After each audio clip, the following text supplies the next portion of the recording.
The man who brought TEDx to KL. In fact, our first event we had Yasmin Ahmad actually. The pressure, the social expectations, like if I'm not there, I'll just give up. The term is rage baiting. Like it's something that people don't really have a sense in terms of like how that is not reality. So you remember McDonald's used to have this Hello Kitty set thing. So I bought a bunch of Hello Kitty and I sold it for 80 ringgit to about 200 ringgit. As an entrepreneur, it's very lonely to actually build your own business. If you are doing any engineering related AI stuff, use Grok. It's so much easier to build startup right now. With AI and so on, it's getting easier. Malaysia is going to be an aging population in 2030. Find a problem, try to solve it, and ship it. Curiosity is the key to the imagination. Mike Helfman Podcast, let's do this! Dream the impossible dream. Welcome to Mike Helfman's Curiosity Podcast. For coming, the man who brought TEDx to KL. Yeah, thanks for having me, man. Pleasure. So why don't you tell me a little bit about how that ended up being on the board, bringing TEDx to KL? That's a really weird story. A friend of mine, basically, she was doing some internship in TED, and at that point in time, I was in my first retirement mode, and she was like, "Hey, you know what TED was? You know what TED is?" And then we are doing something. I think they didn't have a name back then. It wasn't TEDx. Can you be one of the first few to be part of it? So TEDxKL actually was one of the first few TEDx around the world, basically. Yeah. Oh, that's cool. So you contacted them, and then did you arrange the first event with TEDxKL, or were you a speaker at the first event? No, so the first event, we thought it was just like a gathering of people who watch TED videos. We brought in a few speakers, but it's mostly, because it was really inspired by, there was a gathering in Japan that I think they gathered about 200 people just to watch TED videos. And when TED at that point in time uploaded videos on YouTube, and it became such a hit, they decided like, hey, let's do this thing to enhance the community. And somehow or other that became more like, let's look for empower local community to actually find local ideas. In fact, our first event we had Yasmin Ahmad actually as a speaker. Famous film director. Yeah, famous film director. So unfortunately that was her last, I don't know whether she actually gave any talk, but that was her last talk basically. What year was that? Oh, 2006, I think. Wow. Yeah. So it's been a while. Around it's been a while. Well, so you really were at the forefront, because I don't even know if I caught on to TED speeches until maybe the mid 09, 010, something like that. So TED has been around since 1984. Okay. And it's started by this guy called Richard Wilsman, and Richard was this eccentric architect dude who hosting a technology, entertainment, and design conference. Okay. And it was taken over by Chris Anderson, and recently they have a new leadership under Salman Khan, which is the guy that runs the Khan Academy. Right. Okay. Cool. So it's still going strong here. How many events do they do a year? TEDx. So TED is as independently organized. I think, let me try to recall the stats correctly. Malaysia, we have 29 active TEDx's. So I just came back over the weekend from TEDx University of Nottingham. Okay. So a lot of them are in universities. There are some, there's TEDx Petaling Street, which is very Chinese focused, Chinese speaker oriented. There's also a couple of TEDx's that are in Borneo, like it's not Kuching, it's a different name. But in, I think they have about 3,500 TEDx event happening every 10 days, basically. Wow. Yeah. That's a lot. So it's kind of honing in on more of like a local community then. Yes. So TEDx then would be local community, and a TED Talk without the X is more of a global or national talk? Or so how does it work? The TED itself is an NGO that organizes the TED conference. So if they invite you, it's a TED Talk, but right. Any single talk in that style is now a TED Talk, right. They say. So the local videos will be uploaded on YouTube. If TED curates it and deems it quite interesting, they'll upload it to the main channel. Okay. So there's a TED channel and there's a TEDx channel. Okay, cool. Are you still involved? I am still involved. I've been, we revive, so TEDxKL have been on at least the main event has been on a hiatus since COVID. We've been doing like the virtual event, we've been doing like salons, different formats that are a bit more casual. We just brought back the main event on 15th of November actually. Yeah. That was one at the University of Nottingham. Oh no, this is the one in TEDxKL. Oh, in TEDxKL. Yeah, this is my event, TEDxKL. Okay, yeah. so who spoke at that? We have Harleen from Friends of Bukit Kiara. She spoke about the discovery of a new, not new species, a rediscovery of a firefly species in Bukit Kiara. We have Melissa Tan, who's a model, advocate of sustainability. She spoke about building spaces. We have Dr. Selina, who's from Disruptive Doctor, who's actually talking about how, because she's a rock climber, and how she overcomes fear. Pete from Mr. Money TV, Pete actually spoke about trust. How do we look at trust in a modern perspective? And a couple more, Apuva, who is the chief economist of the World Bank in Malaysia. He spoke about 5 economic facts about Malaysia that everyone should know. Yeah. That sounds really interesting. And speaking of Friends of Bukit Kiara, you're also quite heavily involved with that as like a foundation, right? Yes. They're a charitable foundation. Yeah. And they've made some pretty interesting discoveries. So they've discovered or rediscovered new species in Bukit Kiara. There's constantly a lot of discovery of species. I think like quite recently, there is a scientist that actually put up microphones in Bukit Kiara, and they discovered like a certain species of birds from the sound of their chirping, basically. So I think it brings up the total amount of bird species to 90. And they've rediscovered a species of firefly, which is called the Gombak Kia. It was originally discovered in the Gombak Valley, and that has been missing in science since the 1920s. Wow. So it's quite a big deal, and the discovery was done accidentally as one of the students from Monash was doing identification. It's like, hey, this particular specimen looked very different from what is classified, and they had to look through records in London and they found out like, hey, this is that species that we've been missing. That's amazing. Yeah. It's amazing that we have such a biodiverse area right in the middle of the city, right in between Mount Kiara and Bukit Damansara and TTDI, right? Yeah.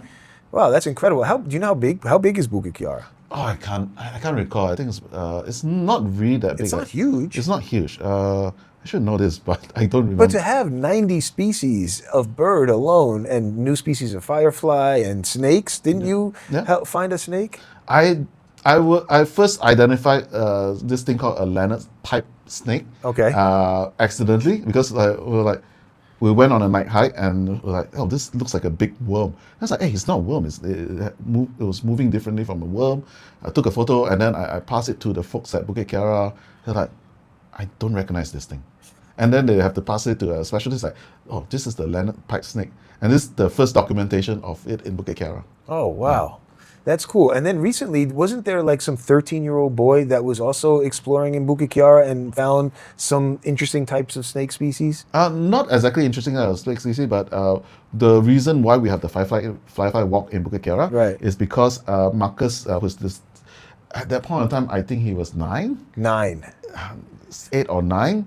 He and his grandfather was actually walking around in Bukit Kiara, and then they're like, hey, there's a lot of fireflies here, and in particular there's this type of species which is called the Lampigeria, which is the world's largest firefly. Oh. Yeah, and it's right in Bukit Kiara, and they decided to tell Malaysian Nature Society, Friends of Bukit Kiara organized a meetup, and I think there were about like 300 old people that actually attend that particular meetup to just look at the firefly. And it's so weird because you have like some of the most interesting type of species of fireflies in this particular small plot of land. That's amazing, and it was all started by a 9-year-old boy and his grandfather. Yes. That's great, right? Yeah. The curiosity of childhood and what it can spur out to become. It was also so funny because we always hear the stories like, oh, these 2 hikers found fireflies. Yeah. And then Marcus, who's this now he's 13. Okay. He's very into snakes, so he's very into herpetofauna, and he's a bit of a mentor of mine in terms of that. And he's like, yeah, that was me. They were like, you? How the It's like, Where do you find the time? yeah, and his grandfather is this really, really interesting gentleman who is actually a botanist. So he's a very Okay. like well respected botanist that like when we go on hikes with him in Bukit Kiara, he can just look at that. Oh, that's an invasive species, and just like Oh, pull it he's up. so good. Yeah. Oh, that's amazing, man. That's incredible that we've got such a biodiverse environment right in Bukit Kiara. Yeah. Maybe we should explore more urban exploration within KL, right? I mean, it used to. The city is basically carved out of the jungle. Yeah, it is.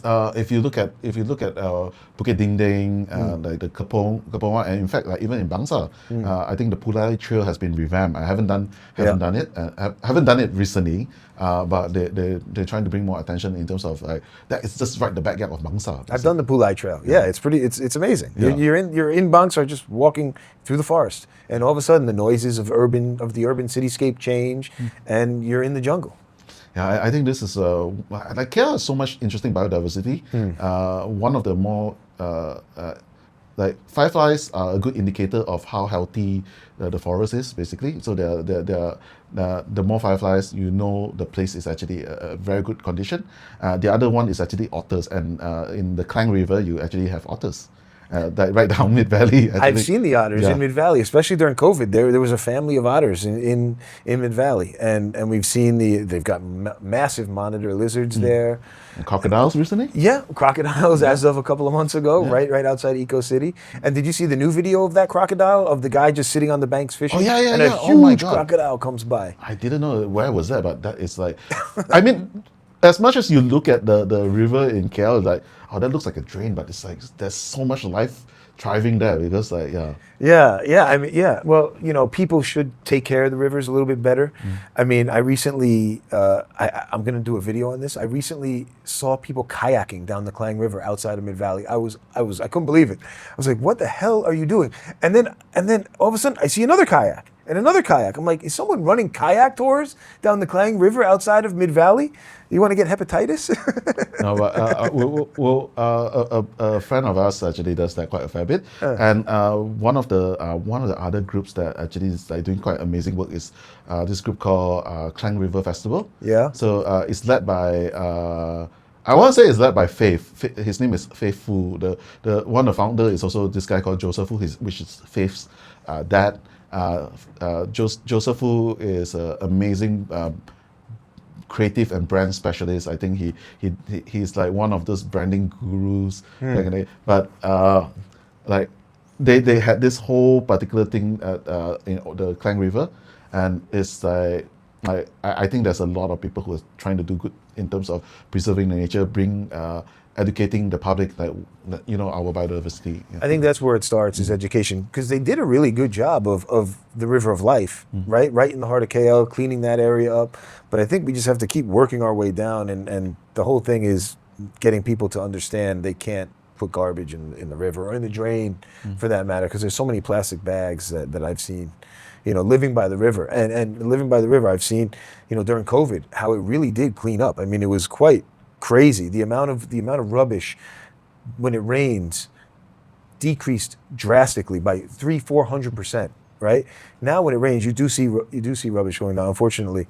But I know that Selangor has been doing a big cleanup with the Klang River as well. I know Princess Zatasha from the Selangor royal family, they hooked up with Boyan Slat, that entrepreneur who's famous for trying to clean up the Pacific garbage patch. Yeah. And they brought his special boat down the Klang River in Selangor to really try and help clean it up. But it all starts with education, right? Yeah, I think it's really this like one person can't do it. You really need the whole tribe, the whole community to get involved. From top to bottom. And I think you have to this kind of thing, you have to do it from the bottom up, really, right? Because that's the most important part. So you're involved in quite a lot of things. But what got you on this path, right? Because to do this, I guess you have to kind of be an entrepreneur and interested in different things. And what was your first entrepreneur endeavor? Believe it or not, it was something that I didn't think about as an entrepreneur exactly. Growing up, I was a big fan of Bill Gates, and to a certain extent, wasn't so big of a fan of the Apple ecosystem back then. But yeah, so read articles like, oh, this guy is into computers, and I like technology. I really, really love technology. Okay. So got involved in my school computer club very early on as a kid. And but the funny thing is, I didn't know I ran it like a business. I mean, we were fundraising. We were fundraising for computers. We were basically running programs, and I think we had one of the most healthy profit of all clubs in the school. And it was like when I was looking back at the numbers, I'm like, oh crap, we raised like 50K back in those days. That's really good. Yeah, like it's crazy. Right. Yeah. What's that now? Like 150K? I don't know, but it was just like I was this 14-year-old kid actually Right, to do that. But the first I would consider my official business was so you remember McDonald's used to have this Hello Kitty set thing you used to buy, and With the Happy Meals. with a Happy Meal, Yeah. yes. And I was in Malacca because my hometown is Malacca, and Malacca we used to be able to receive like over the air Singapore news basically. Okay. And I saw in Singapore they were queuing up for Hello Kitties, and so I thought like, oh yeah, it's happening in Malaysia soon. Let's start to accumulate the bunch of that. And back then was IRC, so I bought a bunch of Hello Kitty, and I was in Malacca. There was I think the chat group was like Mama. I can't recall which one. There's Chat for Friends. There's Mama. There's a bunch of RLC chat group. Start promoting the cats there, and then and my cost was about 15 ringgit. Okay. I sold it for 80 ringgit to about 200 ringgit. Pretty good profit margin. Very good profit margin. No overheads. Yeah. No, I mean I have to spend money to buy the thing, and I was also very lucky because because of the computer club, I made friends with the manager at McDonald's, so I could have sapu, like I can buy a whole bunch. Right. Yeah. Okay. Nice. Yeah. So Nice. so looking back, that was like my first. And how old were you when you did that? I want to say I was 16, I think. Okay. Wow, quite young. And then you graduated high school. Did you go to university? So I went to Multimedia University. I was so by the whole Vision 2020 idea, Cyberjaya will be the Silicon Valley of the East. I didn't know why. I was like, okay, you know what, this is something cool to be involved in. So went to MMU, got my first official startup funded by MMU when I was 19. Okay. MMU put in about like 50 plus 50, so about 100K into that. That company failed, unfortunately. But I think throughout there was like a whole series of stuff that I started to learn about entrepreneurship, building business, and etc. Never really had a job. Never really had a full-time job or etc. But at the same time, I was like, there's this duality of my life. There's business, and there's also things that I do in community. So as I was running a startup, I was also running the editorial team for my universities, and I was involved in like random stuff like Rakan Muda. Okay. Yeah. Okay. So it was a lot of weird exposure, basically. But you like to keep yourself busy, it sounds like, which is always idle hands, right? I feel like I'm just curious, and the curiosity just led me to one thing after another, and that's always going to be Yeah, curious minds. So eventually, I'm sure you had another business after that, and you eventually, because you've had a couple of exits, right? Only two, but I think the business in question was an education tourism business. We brought students into Malaysia to study. Really good money. I felt that it was a business that I wasn't in love with. I told my investor to buy me out, and they bought me out. Okay. I was so at that was about 2006, I think. I was like, oh yeah, hot shot. But it's like Any advice for entrepreneurs in terms of who are starting businesses and looking to exit, and for someone who's done it twice, to identify when the right time to exit is? I think there's a few. If you ask me now, there's actually a few things that I would keep in there. Whether do you still enjoy doing it? Is it bringing you? Is it bringing you what you want, like financially, satisfaction? Do you think there are problems to be solved? And I think lastly, if your mind is still focused on it or not. There are different ways of looking at it, because sometimes sometimes people are held hostage in the company they are stuck they built, and perhaps there are different opportunities they did not explore. So that is a time to actually look at like either transitioning out or sometimes even closing down is actually a better thing. Yeah, no, wise advice, I think, right? And obviously, as an entrepreneur, it's like you never really fail; you just learn, Yeah. right? When you fail, you learn, and then you can get better. Like you failed in your first business in university, but you learned from that, I'm sure, and then built another business that you successfully exited. Yeah. And then after that, you started another business, correct? Or did you retire? Or I what? was retired for a short period of time, and the other business was an accidental business. We were doing a lot of community projects, and then had to incorporate a business to do stuff with MDEC because MDEC was like, oh, you know what, we can't transfer money to your bank account. I'm like, sure, I understand. Set up a business that became an event business. The event business eventually became like because we were too tired of running events. We were basically bringing in like speakers that are doing innovation and stuff like that. We were running like we helped Alliance Bank start their Be Smart Challenge and the Be Smart Youth Conference back then, and a whole bunch of things. And I was looking at my partner. I was like, you know what, we can't do this forever. This is that. Looking at the skill set of the people we have in our team. Hey, you guys all came from animation background. Let's do animation. we bought over a software house. Because it's an MSc status. Is it still called MSc status? I can't recall. But MSc status software house. Okay. With the intention of maybe we want to build our own product, but that ended up being more like a consulting company. Okay. So we end up doing projects for Petronas, Bank Negara. We did stuff. We basically built version 1 for people, and randomly my business partner found this oil filter technology from Singapore, and we secured the sole distributorship for Malaysia and Thailand. Okay. Yeah. So that was that weird group of companies that I had. Animation, software, and oil filters. Yes. And you eventually sold the whole group as one, or was it sold individually? So this was also a very similar situation that I fell ill, and I told my partner I do not know whether if I can continue or not, because at the period of time I lost and the company was cash rich, buy me out. Yes. So your partner bought you out. Yeah. Oh, that's one way to exit. Yeah. Yeah. Okay. And this, when you were doing the events, was that after TEDx? Oh, that or was before. What's the timeline like? I think that was slightly before. We were doing this thing called the community event was like bar camp. So bar camp is this really interesting idea. It's this conference is like there's an organizer, they plan out all the speakers, and at a bar camp is like an unconference. There's no speakers. Everyone nominates a topic and we vote on it.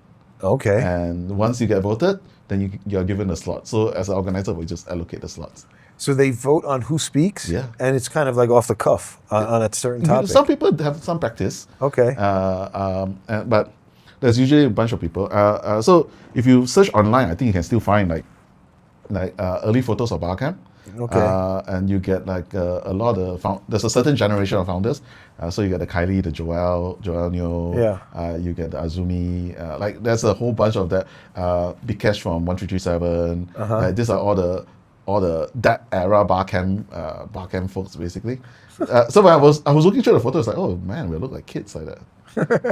So you did that, and then you exited that business, and then you started TEDxKL? TEDxKL was something that happened concurrently after that. Okay. Basically. And from then on, I feel like you've kind of found this niche in building these communities, because you've got the entrepreneur community that's got over 200,000 members on it. So how did that come about? Was that like just leveraging Facebook and social media technology? Were you one of the beginners?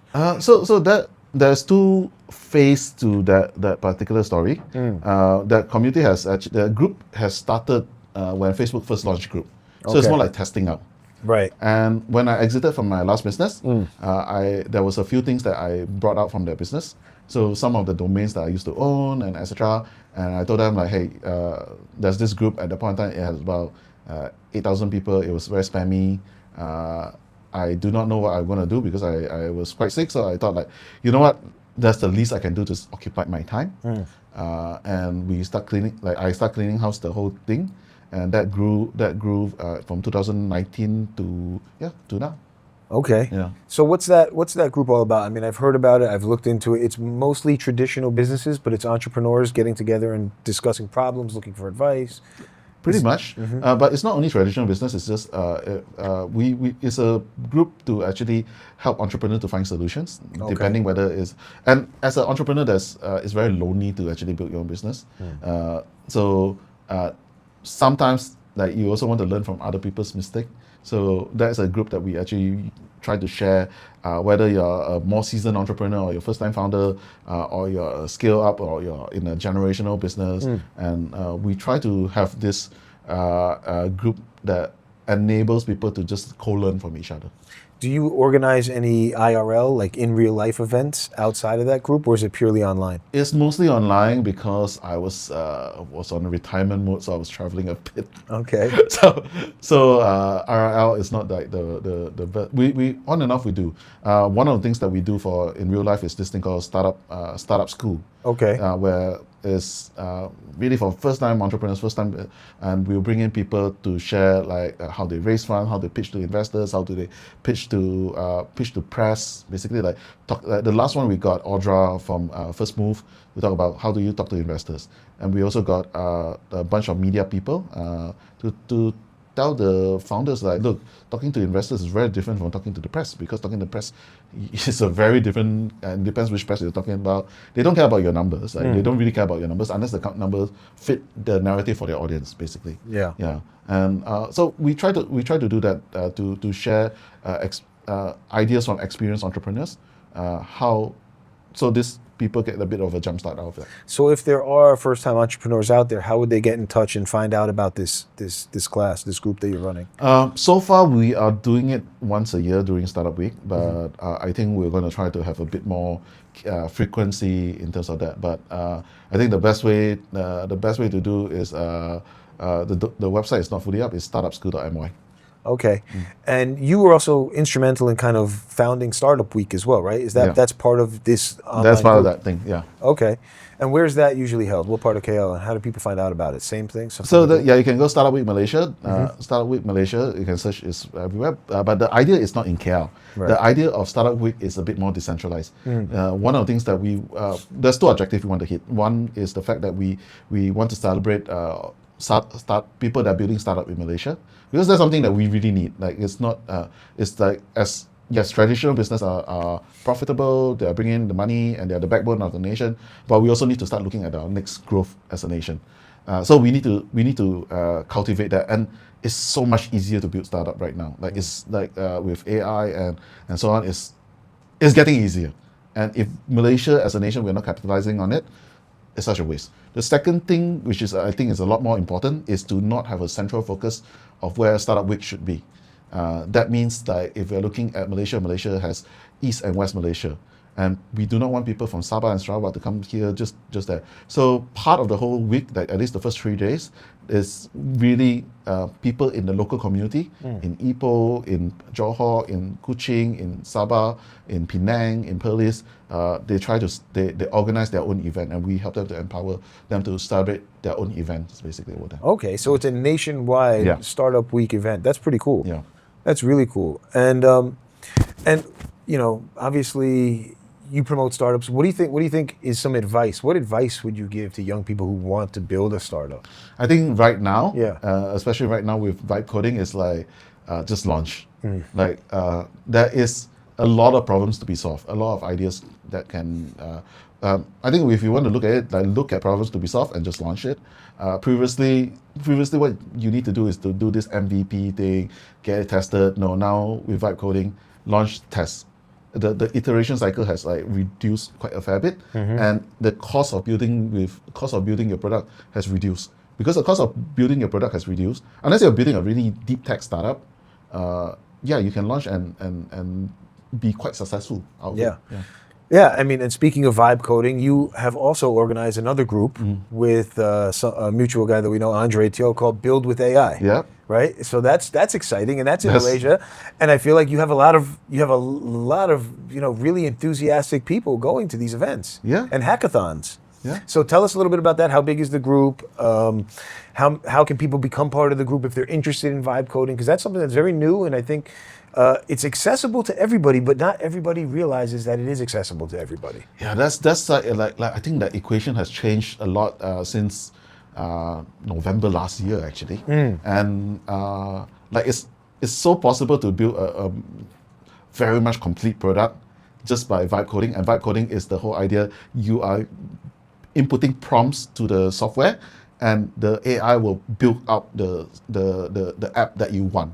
And there's always a certain methods and techniques to do it, because if you do it blindly, you end up wasting a lot of credits and etc. But yeah, the community that Andre and I run is very tight knit. Andre does the most un-AI thing ever. He calls up everyone that applies to be in the community. Okay. And we remove people who are inactive in the community. So the community is hovering about I think about 200-300 people like that. So it's a very enthusiastic and tight-knit community. And I feel like a community like this is going to spur a lot of entrepreneurship in Malaysia, particularly in the AI industry. I mean, people don't realize it, but Malaysia is building out an AI infrastructure that's quite big for Southeast Asia. There's been billions of dollars in investment from Google and YTL and other major players in building data centers in Johor and data centers really across the nation, right? And Malaysia is a good place to do it because the power is cheap, energy is cheaper than other alternative countries. And I think that this industry is going to start building more and more jobs for people, not just for entrepreneurs, but for jobs for people within the AI industry, the cloud industry, etc. I think the joke, was it Sam Altman that said that with more data center, there needs to be more plumbers. But no, which is true, because quite recently, like I'm involved in a deal on a data center in a higher education institute. Okay. I'm like, okay, like, the plans are quite amazing in terms of what they are looking at, how sustainable it is. And you're right, Malaysia has a lot of advantages. We are geographically very, very averse of all the natural disaster. Politically, it's very secure, it's very stable as it gets. Access to energy is quite effective, and yeah, it's something that I'm quite keen to look at how Malaysia can actually take advantage of that. But I think what Malaysia should do is to look at what are the next level. Like, are we building up language models out there? Are we building on the tools to what? It's a gold rush. Basically, it's a gold rush. And the saying is like, when there's a gold rush, you sell the shovel. But what you want to be Levi's, because that's the company that lasted out for the gold rush. Right. Yeah. Right. So I'm curious to see where's the Levi's coming out from Malaysia. Yeah, I don't know who the shovel company was, but I know the guy providing the pants. Yeah. That's true. I mean, you've got a couple of companies that are doing LLMs. You've got YTL who built an LLM. I think the founder of MyEG was building an LLM based on halal principles, on like halal finance or something like that. And it's funny, you mentioned the plumbing, and for people who don't understand, the plumbing is probably for the liquid cooling that it takes to cool all of these servers that are in the data centers. So you're gonna need plumbers, and you're certainly gonna need a lot of electricians too, right? Yeah, it's a whole ecosystem of things that, and the project that we were dealing with has to do with floating solar panels, basically. Okay. Yeah, because they're like, okay, we need to have more power. How can we make it sustainable? And there's ponds over there. Let's like install solar panels on ponds. Right, right. That is interesting. I saw Johor just secured, or they're trying to do a $6 billion solar corridor, and I don't know if that's to provide power to data centers or not. But I mean, with the amount of data centers that are being positioned in Johor now, it almost seems that it's finally starting to take shape as the Shenzhen to Singapore. The way it was, obviously trying to do for the last 20 years with the Iskander economic zone, and now finally you see it starting to take shape. There's a lot more economic activity happening in Johor. And I think there's also the timing is very appropriate, because cost of living in Singapore is getting expensive. I know a lot of high net worth individuals decided they are based in Singapore but relocate to Johor. That changes the equation quite a bit. Yeah, it's interesting. I mean, I also read that Johor is building this. God, I can't. I'm going to butcher this, but like the Mahindra port. What, can you look it up? What's the name of the port that's being built in Johor? They're building this huge port for like 150 billion ringgit, right? And I'm wondering if they're looking to try and circumvent Singapore, because you do have that strait in between Johor and Singapore, that rather than ships going to Singapore, they could straight up just take the Malay Peninsula and circumvent Singapore and get rid of it. The Maharani Freeport. Yeah, they're making a freeport in Johor. Apparently it's going to cost 150 billion ringgit. 144 billion ringgit. And I think that could really kind of undercut the Singaporean port game a little bit. I mean, it is. I mean, there's a lot of track to that. The Thailand folks been talking about building that channel Right. to cut across there. But regardless of it, like Malaysia, Indonesia, Singapore, we have this like really strategic relationship with the East and the West, basically. Like if Southeast Asia, actually, it's not even like just that, but the Straits of Malacca is the most how to say it, most traffic, The busiest, the waterway, busiest waterway, yeah. And KL, Singapore is the most frequent flight route in the world, basically. So it's one of those places that I think a lot of people are underestimating how poised this region is going to be in the next like 10, 20 years. And it's really exciting. It's so exciting. Oh yeah, I agree. I mean, right now I see Malaysia as like this sleeping tiger, that people they just kind of walk by and don't realize that it can be this massive predator on the game of trade, and it's setting itself up to be the regional AI hub. I think it seems that way. I guess I hope so. I think what we really want to see, there's more research coming out from Malaysia. There's more patents. Singapore invests 1% of their GDP in R&D. I think Malaysia is not there yet. But that is something that I think with accessibility in tools and really the democratization of knowledge, because a lot of times it's no longer, oh, you have to go to university to what? There's this kid that I met in Singapore. He first started learning everything like, oh, what do you learn? YouTube. Yeah. And he's doing a LLM model that is a lot more cost efficient than Llama, basically. Yeah. It's called Featherless AI. Okay. Yeah, so former Malaysian, unfortunately, now Singaporean.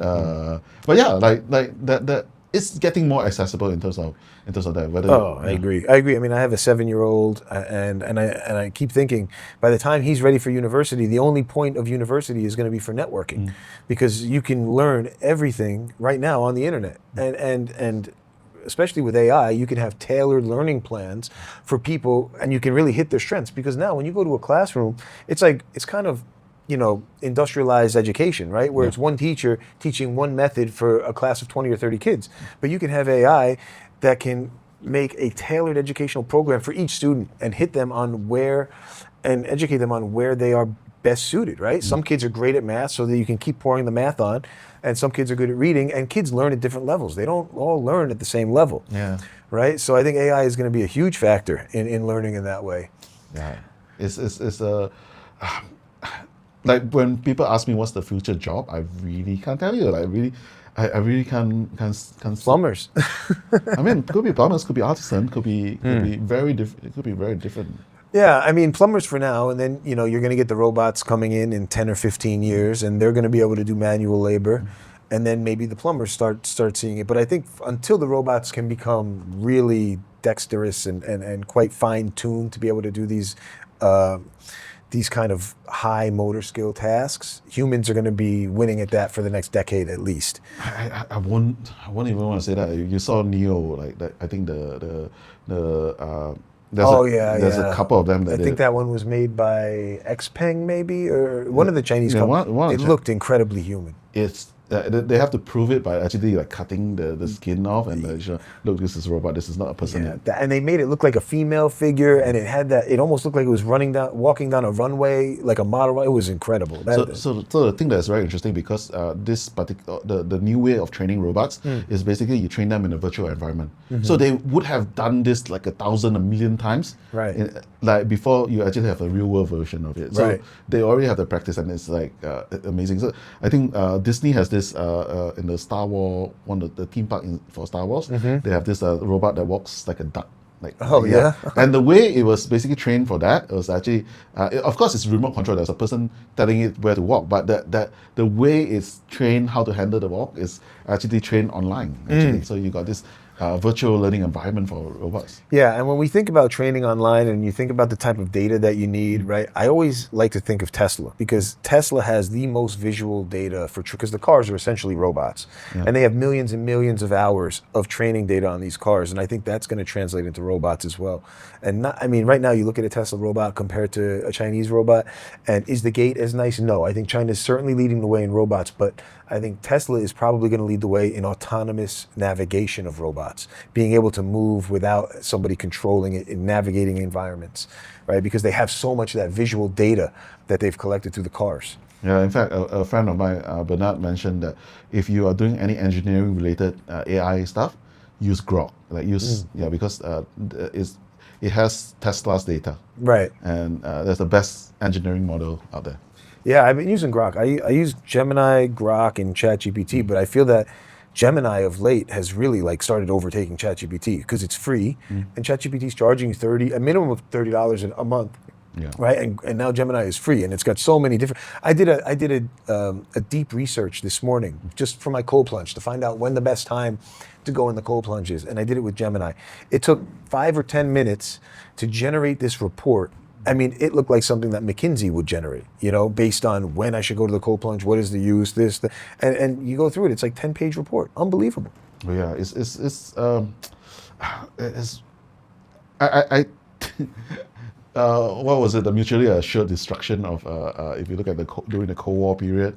Yeah, I hope that is something that all the different AI companies are fighting each other, that it's just benefit us as consumers. Right, right, exactly. So that the innovation keeps coming faster and faster. And but it's coming so fast. It's coming so fast that most people who aren't really looking into this topic can't keep up with it.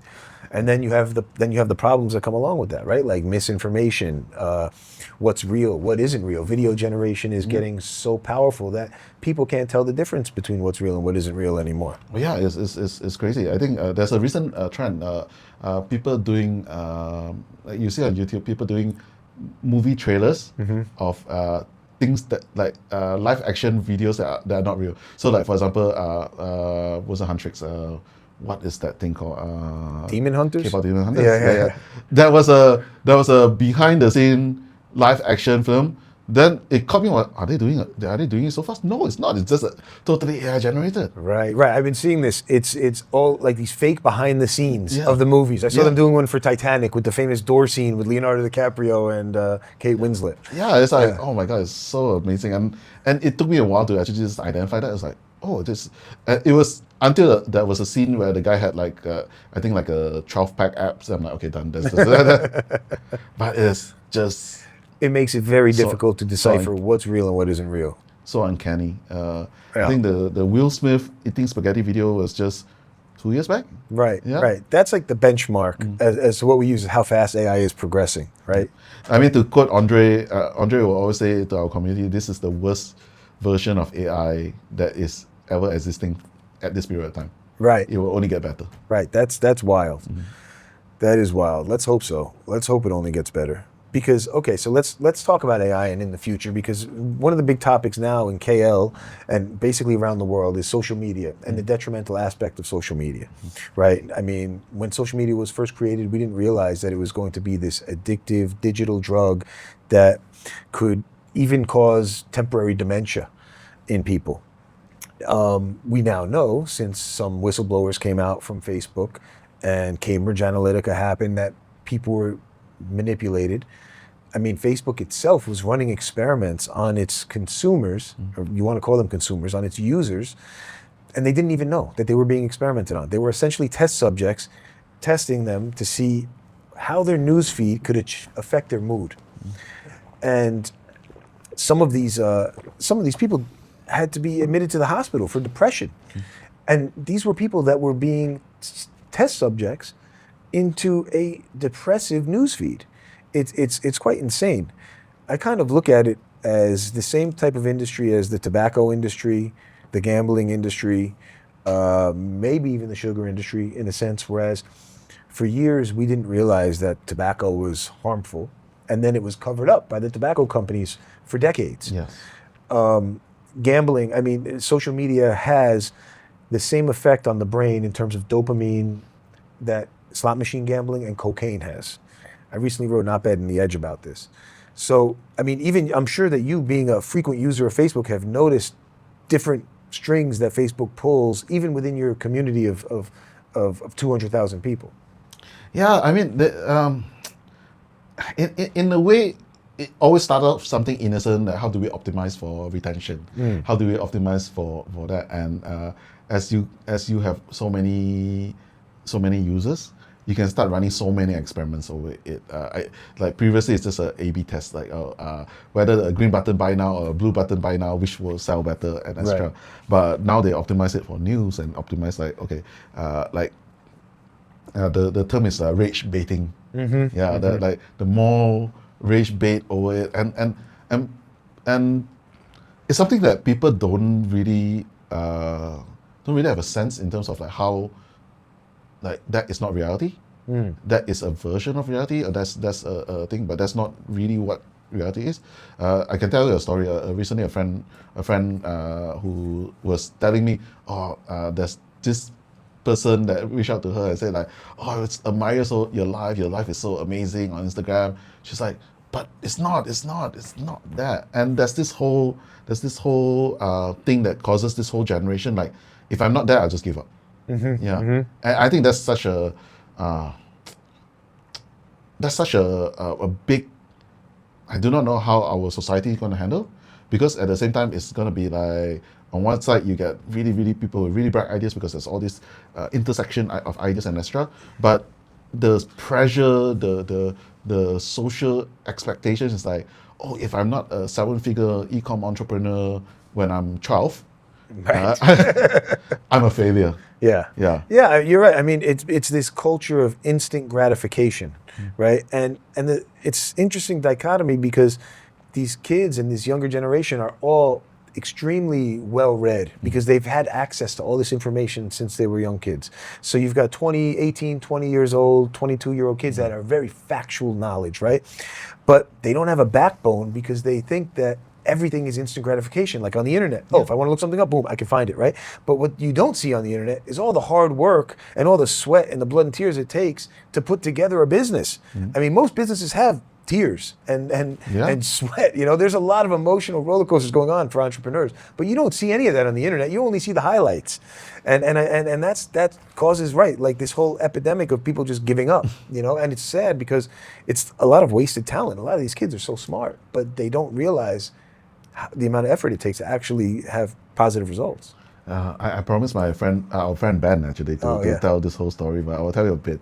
We were working with a bunch of youth basically for TEDx, and like I had a lot of high expectation with them, but it's like the sense like once they hit a bit of a roadblock, right, and they're like, I can't do this. This is beyond my capability. I'm like, what the hell? This is such a minute thing, and you're giving up. Once they hit a little bit of resistance, it feels like a lot of my friends will say like basically the TikTok generation, I do not like this video, let's go up. And so, right. That's right. Instant gratification. So I guess the question is, how do we train them to break through these barriers, to have more persistence? That's the question. I think recently I've been asking a lot of my friends who are young parents, basically parents of really young kids below 3, like, are they iPad parents or not? And how far along do you actually get them to what? And even if they're iPad parents, like one of them said like, I do not let them watch video. All my daughter does is play puzzles, and all they do is just like learning how to solve problems, basically. Yeah, the internet and the iPad is, I was telling these guys earlier, it's like a double-edged sword. It can be used to educate very well, but it could also be used for straight brain rot, right? So we're saying like, how do you regulate these kids? Because that's one of the big talks now, in Malaysia at least, is social media being banned for kids that are 16 and under. And it's getting a lot of pushback from the younger generation saying they're going to have FOMO, there's fear of missing out.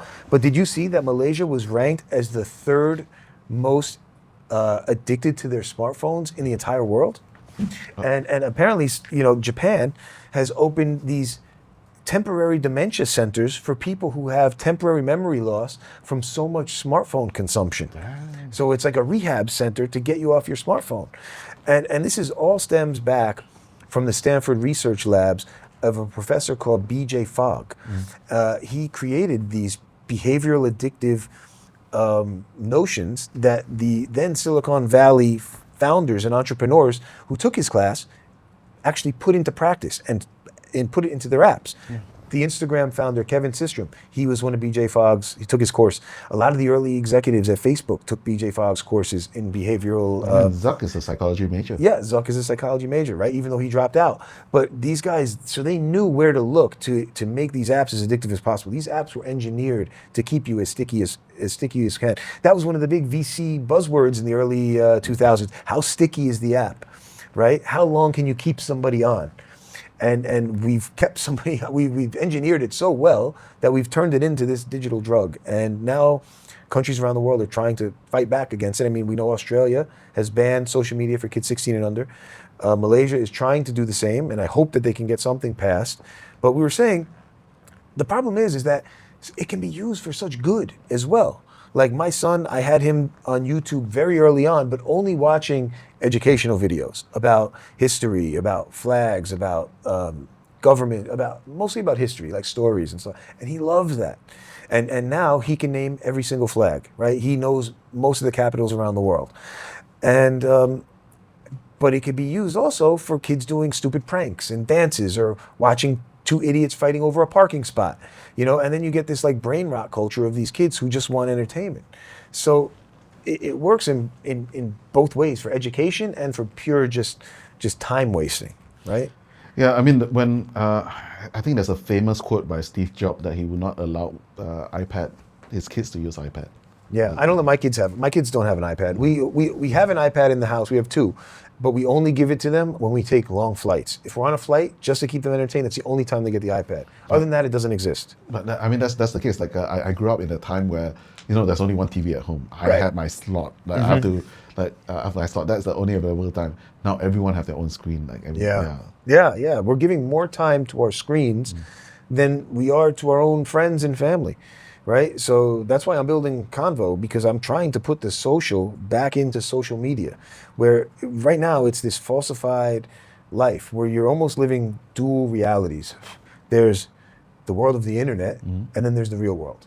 And like, for example, you get these news feeds. If you go to New York or LA, you might be a bit nervous, or London, like, oh my God, this city is so dangerous. What's it going to be like?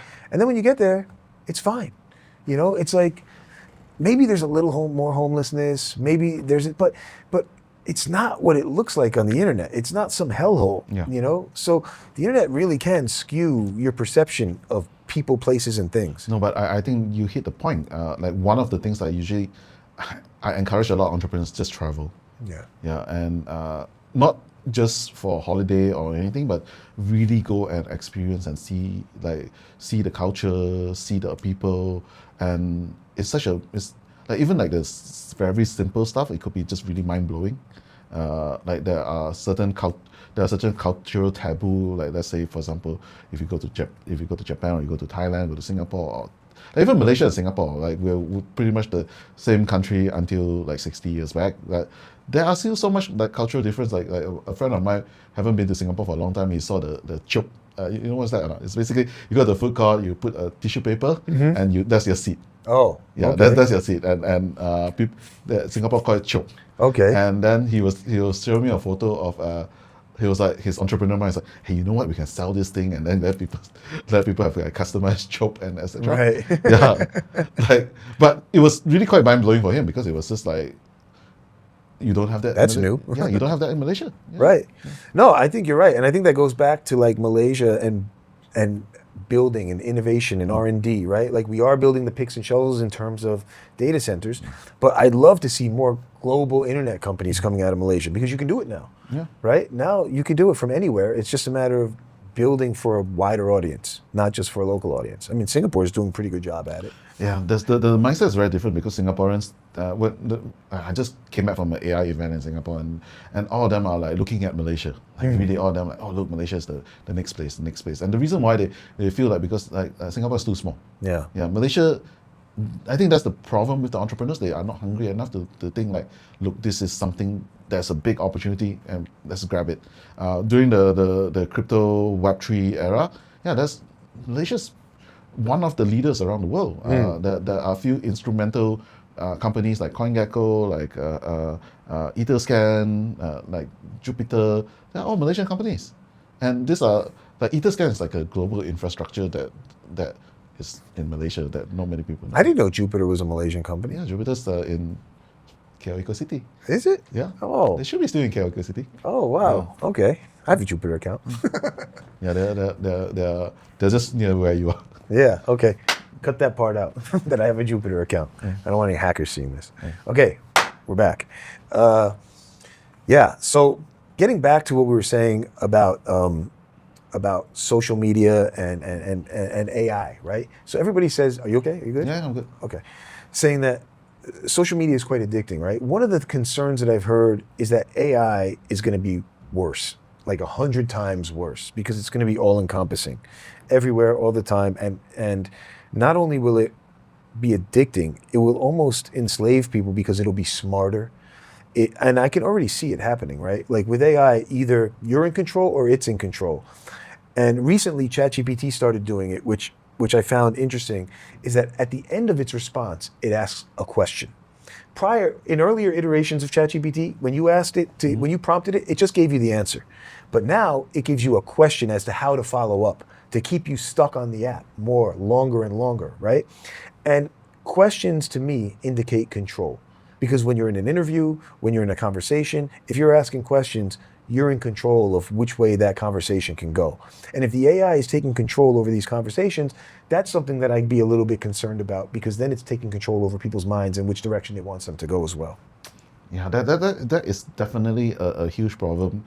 And the thing is, most AI still hallucinates. Right. And people still think like, so there's a test I always do every time when they release a new model, and I was like, okay, list down 100 top entrepreneurs in Malaysia, and a lot of them are friends, and I will know and give me their phone number or whatever, Right. And fake, Right. and it's always like because the current AI is made to make you happy, Made to please. yeah, please the user as much as they can, and that is something that we need to be much more in control of, to understand, like, look, this is just a tool, and ultimately to answer your question, ChatGPT, because one of their monetization method is basically they're doing ads.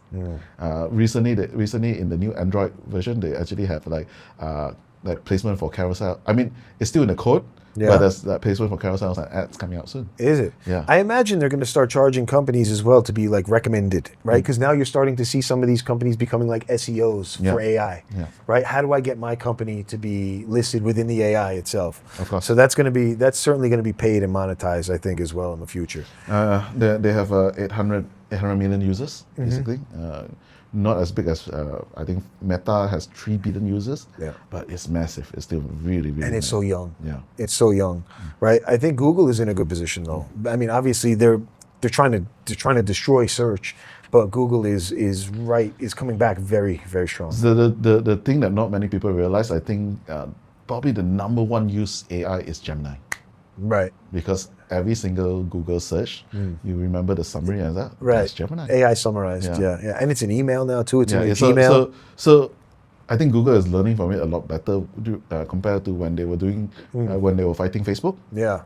And this is like, if Google can just fulfill that, I don't really use ChatGPT as much as now. Now my stack is Perplexity, Gemini, and on and off it will be DeepSeek or I've actually started considering getting rid of my ChatGPT subscription and going more Gemini. I use Grok. I played around a little bit with this Kimi, the new Chinese one. Kimi is pretty good. It can make presentations. Quite impressive. Kimi is really getting there. I met the folks that also met the founder of GenSpark recently. GenSpark is also quite interesting. GenSpark is really, really cool. The really funny thing is we were having dinner with some of the AI founders, unicorns, like really, really unicorns, and so remember the thing that we were saying, who everyone's mining for gold. Who's selling the shovel? The person that's selling the shovel is like companies like Superbase. Superbase. Yeah. Okay. Superbase is the Superbase. Actually, Superbase is basically the database system, the backend system for most of the vibe code. And they are integrated with Lovable. They're integrated with but it was so funny because I was with the co-founder. He was sitting right beside me, and everyone's like, "Oh, what do you guys do?" "Oh, I'm with Superbase," and I know who he is. I know what he is, and etc. Right. The rest of them was like, "Oh, what does Superbase do?" Right. Yeah, but I mean the other AI folks know, but generally a lot of the VCs are like, yeah. So I find that very interesting, but Superbase is amazing. Yeah, that's very under the radar. Under the radar, doing really well. But then you see who's the Levi's. Right. What is powering Superbase is actually AWS. So that's. And AWS is still providing a lot of the cloud space for everybody. I mean, the majority of the cloud space. Yeah, they're a monster. Yeah, so it's going to be interesting to see. Actually, one tiny fact. I think Jeff Bezos is a very early investor in Google. Actually. Yeah. Oh, okay, that's interesting. He just started his own project, his own new company. He's back as a co-CEO. Yeah. I think when 16 years back, we always said that Jeff Bezos is the most underrated CEO, tech CEO. Yeah, I think he's still very underrated. Oh, Jeff Bezos. I mean, when he was the richest man in the world for several years in a row, he's very shrewd. And you know what I liked about Bezos? You see that video of him in early Amazon days with the Amazon spray painted on the wall. You know, he was really just like nuts and bolts, nothing else, right? Like bare bones. Get the costs down. Let's make as much money as we can. Like that's startup way. Yeah, it's a very it's very shrewd and in a very it's not an insult, but it's people should learn more about how he managed the business. Yeah, I've watched a ton of Bezos videos. So so let's talk in the near term. There was a bit of a scare last month, at least in the U.S. markets, about AI bubble, right? And it somewhat has recovered since then. But where do you think we are in this cycle in terms of markets and AI? I mean, I know it's got a long way to run, but are valuations getting inflated? Are we in a race against the clock as entrepreneurs to get that VC money? I think it's a bit more different. When we speak to a lot of the new AI businesses, there are a lot. I mean, they're either profitable or they are either. In some ways, they're running in such a lean team. It's an easier path for profitability. Let me try to recall some numbers. Genspark is about 30 people. It's about $2 billion valuation. Wow. Yeah, like it's that's how it's going to be, right? I'm one of those. I think a lot of people might disagree with me, but I'm one of those believer in a solo unicorn business. It'll happen. Yeah, it will eventually happen. Like, I think it will happen. And I don't know. It could happen in Malaysia. Like, yeah. It could. It could. It certainly could. Yeah. It certainly could. So we've got that. All right. I want to ask you. I want to change gear a little bit. And you know, you're obviously Daniel. You're clearly this excellent community builder.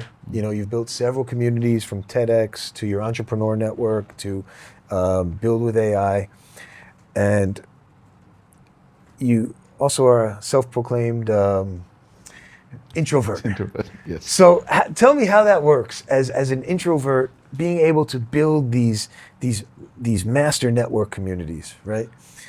And any advice for other introverts out there on how to get more social, how to overcome those fears of socializing? Because a lot of entrepreneurs have to overcome that. Yeah, I'm pretty much an introvert. I prefer smaller conversation, one-on-one. I do not function well in big groups, basically. So try to do stuff that are small, especially one-on-one, etc. I enjoy those. Like those are deep dive, geeky, those kind of conversation. Those are things that I really, really, really enjoy. But yeah. I was talking to a friend of mine, Maverick. Maverick used to run this community called Kickstart. He's one of the most amazing copywriters that I know. The word is sexify. He sexifies a lot of stuff, and he's now doing a bunch of workshop on AI and etc.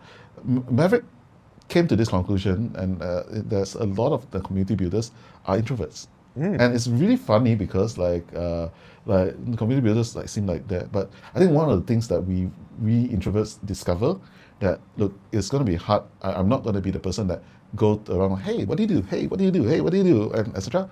Let's try to build a platform where people come together and then let them talk to each other. Yeah, so it seems like that's a thing, and I like connecting people. I think that's one way I usually try to add value. I think people who are introvert, you don't have to talk to everyone. Like a small, intimate, deep network sometimes a lot better than a massive network. Like there are rooms that I'm totally way out of my league, just because I have this small intimate network. You need to talk to Daniel, basically. Yeah, that's that. And I think cultivating those kind of relationship is much more important than actually trying to know everyone. And yeah, that would be my advice. Okay. Yeah. And now, it being the easiest time in the world to become an entrepreneur in the history of the world, what advice do you have to those people who want to become entrepreneurs? Ship. Find a problem, try to solve it, and ship it. There's no time for there's no time for validation. Your validation only happens when you ship out a product and then people are using it. Like I think these days like things move so fast that if you are not trying to just ship out a product, and because it's so much cheaper to build, it's so much cheaper to modify and etc. And we have built so like the cost of building is so cheap that we have abandoned stuff just because it's cheap. Yeah. And just because it's cheap, they're like, okay, you know what? We can just build this. Test doesn't work. Let's move on to the next one. And that is, I think, once you find that, you find traction, you find a group of people that needs a solution to that problem, you hit it. Basically. Okay. Oh yeah. Before I wanted to ask you. So, what are you doing now? I know you have these communities, but now you're also you have a fund that buys regular businesses, not tech businesses. Yeah. So brick and mortar. Weirdly, I was retired for the last 6 years. I came out of retirement early this year, and the opportunity actually was something that because there was a bunch of people that were asking me whether they want to buy businesses and etc. I just connected them, then it became like more work. But after doing a bit more research, we realized there's a bit of a gap and a challenge. Malaysia is going to be an aging population in 2030, and there's going to be more and more business owners that would not have successor because their kids are not interested in the business, or sometimes the kids are professionals, they have their own thing. So this business are like the backbone of Malaysia. They are profitable, they bring in money, they are in a niche of themselves, but of course they need a bit more transformation. There's an opportunity of transformation in terms of digital transformation, ESG transformation, or how do we streamline operation and etc. So what we decided to do is to try to find businesses like this, buy them out, and then see what we can do in terms of growing them, basically. Yeah. Okay. And what kind of businesses are these? Like hawker stalls, or plumbers, or laundromats? So it has to be a certain scale. So we're looking about 10 to 50 mil. I think we can do up to about 200 mil depending on that. But the sweet spot is a business that has a bit more scale. So one of the for example, I can't review the deal because. But I can tell you a similar example. If you look at hawker stalls, okay, you think hawker stalls are just individuals, like they are this guy selling chicken rice. Right. But do you know that it's actually a suppliers providing the roast chicken and the thing there? So this particular central kitchen might be a good acquisition target because they are B2B and they serve multiple outlets basically. And it's not the individual hawker stall. And they might not have a particular brand to it. They just like, look, we have a distribution channel that works and it's there. But we're looking at more traditional business, basically. Yeah. So it could be a manufacturer, it could be a certain service-based business that have a bit of a niche. We were out with a bunch of Y Combinator founders in Malaysia, I think a month or two ago. and one of them is taking over his family business, and his family business does a particular construction, I think a frame for the Singapore market alone, Okay.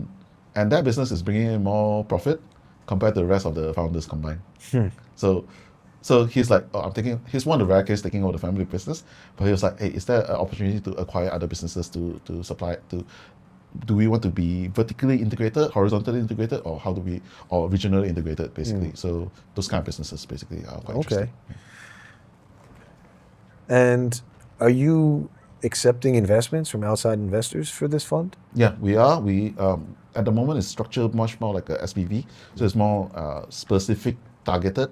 But I think ultimately we need to figure out how do we structure it once it's... And you would obviously have to look for operators to take over these businesses to partner with, right? Yeah, so this is and incentivize them. This is the current focus to help to build out the series of operator. Yeah. Because at the end of the day, we figured out there was a bunch of deals that we were working on, and yeah, there is buyer, there's investor, and there's seller.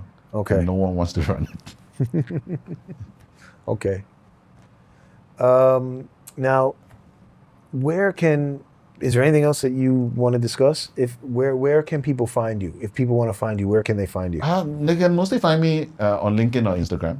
Okay. I'm a bit more active on LinkedIn these days. Okay. A bit more. It's like a bit more. But mostly on Instagram or on my Facebook group, basically. Yeah. Okay. Okay. I think we covered it. Thanks for coming in, man. Thanks a lot I for having me. appreciate it. Yeah. I really appreciate it. Good chat. Good chat. Thank Thanks you, a lot. Daniel. Yeah. Thanks.